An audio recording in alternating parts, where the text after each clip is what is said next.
Wow, I cannot believe a year has passed.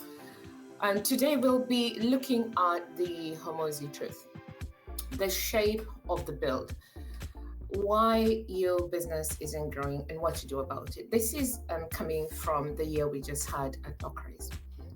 This is a video I would have sent to myself a year ago. It's the question that nearly finished me. It's actually April 2025. And are you going to quit now that it's all stopped working? You've had your first proper win. The TikTok finally moved product. The sales have come in. It's taken years to get there. And we've made just over £7,000 in our first month. And for a moment, it felt like, wow, okay, maybe this is it. Maybe we've cracked it.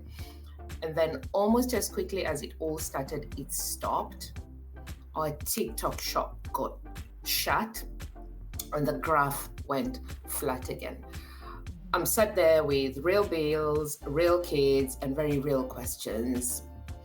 And the question in my head is, was that proof that I'm onto something or proof that I'm delusional? And this is the moment I quietly start Googling jobs. This is the moment I'm tempted to shrink the dream to something smaller, something safer, something I know how to do. I've run businesses before, right? I've been a coach. I could do that.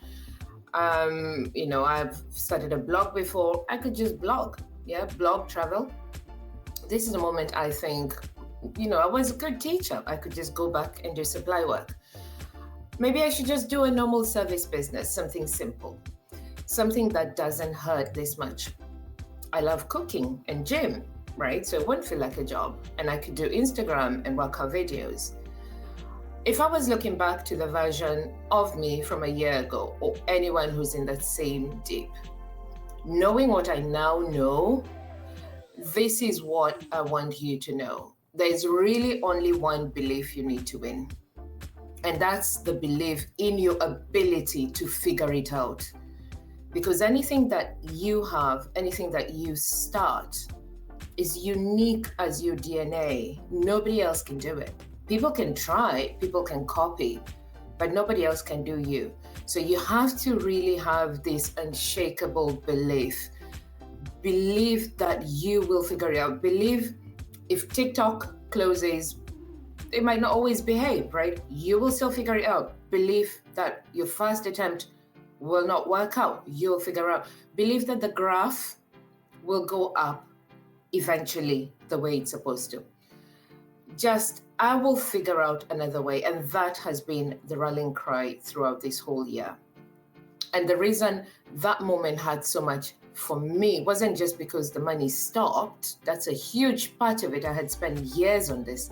It's because I didn't yet understand the shape of what we were building. We thought we were in an e-commerce staircase. Add a channel, get a jump, repeat.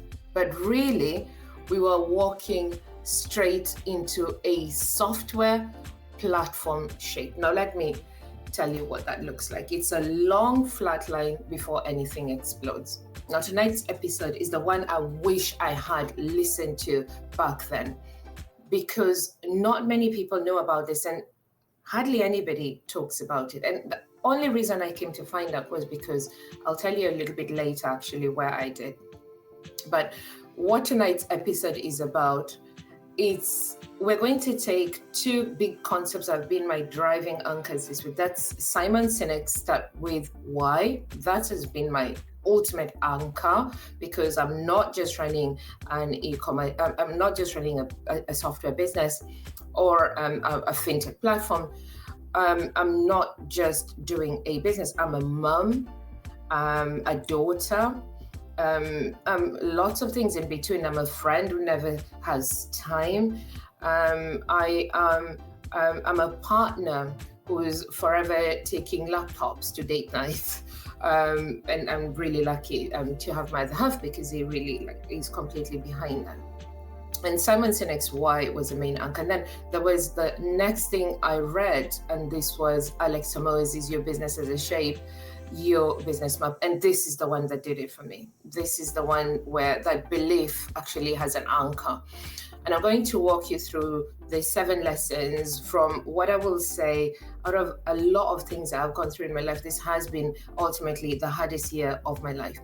So that when you're building your business and your line and your graph of your business goes flat, you don't break yourself trying to force it into the wrong shape. And I'll explain what that means in a second, because you're probably wondering what line, what graph, what's all this.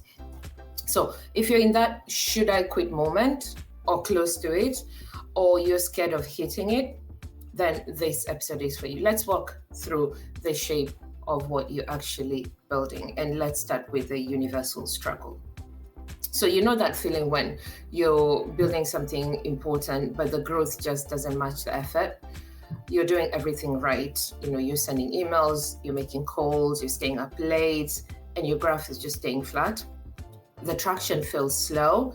And I remember watching other people post wins, people have gone to accelerators with, and I remember seeing people on billboards, and people getting all these huge deals coming through, and I couldn't seem to replicate it. And it's really tempting to start looking outward, but I'll explain why that's really not the answer.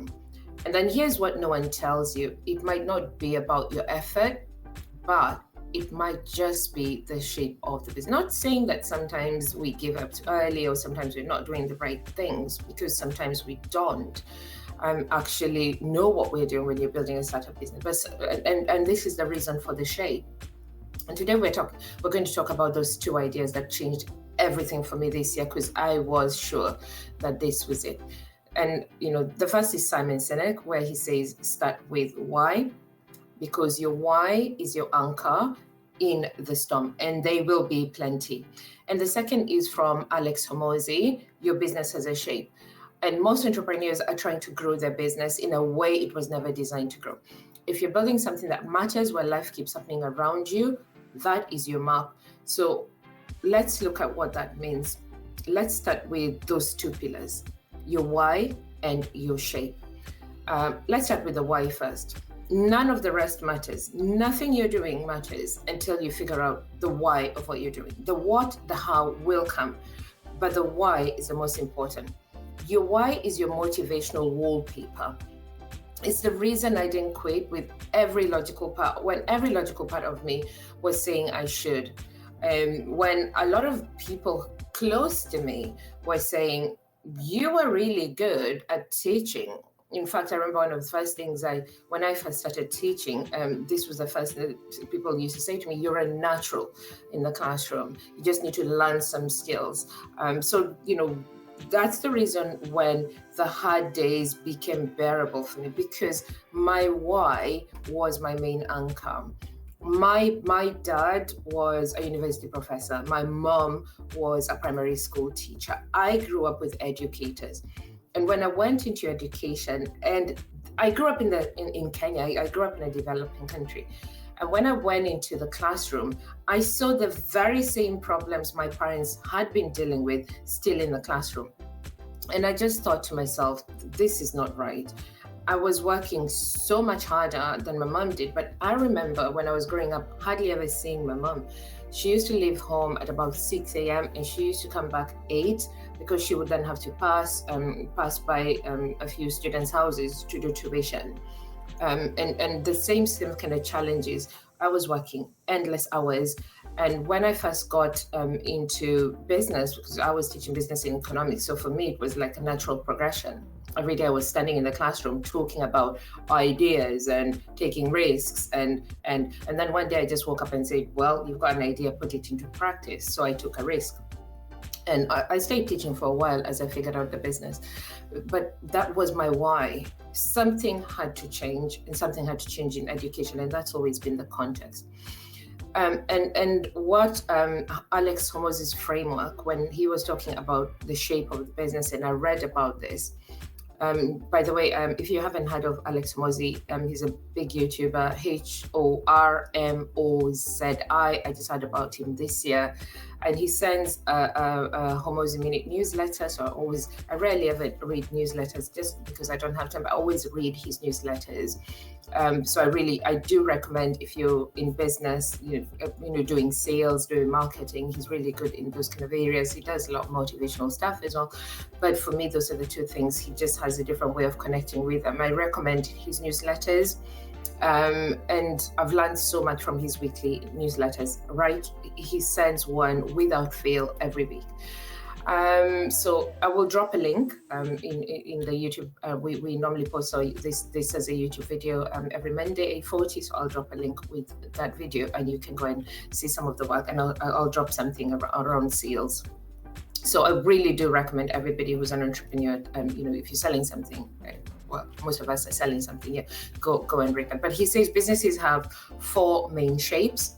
The first is a staircase, right? So like a staircase, you go up like that. Yeah. So you have quick jumps with new products, and then you have a plateau when you hit kind of a limit, like maybe say logistics limit, and then you will step up again, and then you'll plateau, and you just keep doing that. Yeah. So that's the kind of e-commerce model. So for example, with us, when we were doing the TikTok shop, we did open a new TikTok shop, and then just reintroduce different products. And then we just go, and then of course we would have hit a logistics limit. One of the huge logistics limits we hit, and the reason why our TikTok shop got closed was I couldn't get the product out the door quick enough. And then the other side of that as well is because we were working with a lot of people still learning what they were doing. We made quite a few mistakes around orders and things like that, so we had quite a few complaints. So our TikTok shop essentially closed. We could have just pivoted that into an Amazon store. I knew what I was doing. Easily we could have set that up and then just started that running. But my why was always my center. Now the second one is the steady line, where you have a service business. It's predictable linear growth, and I've done coaching. I did coaching with Bob Proctor. I was one of Bob Proctor's earliest prodigies, and it was good. I made money doing coaching. So when I was at my I could have done that. It's predictable linear growth, right? So, you release a product, and then, you have a course, and you sell your course, and then you have some coaching programs, and then you have a mastermind, and you just scale it. So the thing with a service business, you trade time for money. And then if you want to scale, you hire more people. Right, or you open your coaching program out for people to to get certifications, and then you take it from there. It's a lot more difficult now than when I first did coaching in the early 2000s, when I was doing Bob Proctor coaching. Like Tony Robbins came up around that time. And then you have the fast curve, where you have info and the coaching itself, where you have you sell information products, and that's more like a hockey stick. How the hockey stick goes out, and then you go up, and then you hit your ceiling really fast, because you're selling really access to knowledge. And once people have knowledge, they'll probably then pivot and go to somebody else, or you have to kind of keep switching and changing up, and then you on your hockey stick again. And then you have the flat line that explodes, and that's the software. That's what we were doing since when. So this is the shape that breaks most people. This is why most of the big businesses in the world today are software businesses. This is why you have your Facebooks and your Instagram. It's because going through that initial flat line, Amazon, I think it took them over 10 years before they were able to make profit. They did make revenue quite quickly, I think within the first year, but then you just kind of like flatline for a very, very long time. And then, they then did things like Alexa, and then, figured out next delivery, and then, built their platform to be a software platform. So you have a lot of other things apart from just the e-commerce model. But then they also have multiple streams within what they do. But the shape that breaks most people, and the shape that almost broke us this year, was really software. It's the flat line, where you build for months, sometimes years, with almost nothing to show for it. You're creating infrastructure, and you're not just selling a product. You need network effects, really. You need 2 different groups. For us as a marketplace platform, it's even harder. You need 2 groups to show up. You need your supply side, and you need your demand side. And the whole time, what was happening for us at the beginning was we're watching people in other shapes post their wins while our graph was staying flat. And this is the critical insight. You don't get to choose how your business grows. You only get to choose which shape you start with. So it's really, really super important when you're starting a business that you know the shape of your business. And most of the pain comes from getting your business to grow in a way that it was never designed to grow. So you're trying to grow a software business as you would a service business, right? Because you're seeing people taking holidays and taking pictures and, you know, traveling and saying how it's lovely in Dubai and look, you could do this, and then posting YouTube videos, and you're like, oh my God, but mine. So yeah, so just be aware of that. And then now let's look at the reality of the flat line. Let's get into software, because that's where we've spent this year. And this is the one that changed a lot when I read it. What I had after a long, long time, and the one that gave me a huge sigh, where I was like, you know what? It's going to be a long winter. Buckle up, girl. And that's the one that changed it for me, because I could then just focus on one thing. Before that, I was trying different things, but once I knew this, once I knew the shape, then I knew I'm in it for the long haul. We just need to figure out what the biggest problem is for the people that we're here to serve. And let me show you what that looks like in real life. So this year, we built locaeRise Match. And that's when everything came together. So locaeRise Match is a marketplace where we're connecting schools with school vendors. What you see out there most of the time are directories. And then, you know, once you've been put on a